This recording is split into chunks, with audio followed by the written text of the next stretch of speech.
तुळजापूर तालुक्यातील मेसाई जवळगा येथील सरपंच नामदेव निकम यांच्यावर 6 दिवसांपूर्वी जीवघेणा हल्ला करण्यात आला होता। यामुळे संपूर्ण जिल्ह्यात दहशतीचे वातावरण निर्माण झालं होतं। मात्र हे हल्ला प्रकरण बोगस असल्याचं पोलीस तपासात निष्पन्न झालंय। नामदेव निकम यांच्या गाडीवर अंडी, दगड आणि पेट्रोल फेकून मारण्याचा प्रयत्न केल्याची ही तक्रार दिली होती।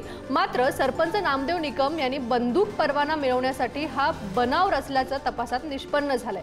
याबाबतची माहिती पोलीस अधीक्षक संजय जाधव यांनी दिली आहे। बंदुकीचे लायसन मिळवण्यासाठी साक्षीदार आणि स्वतः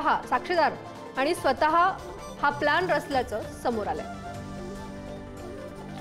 यासाठी कायदेशीर बाबी पडताळल्या जातील। तपासातील आणखी काही मुद्दे आणि पुढचा तपास बाकी आहे, तर त्या बाबी पडताळून योग्य तो निर्णय घेण्यात येईल।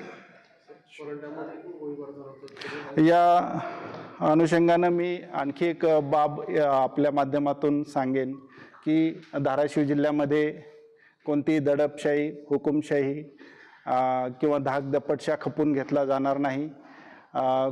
अशा सर्व इस्मांना मी सांगू इच्छितो की कोणाचीही गय केली जाणार नाही। अतिशय कठोर कारवाई केली जाईल।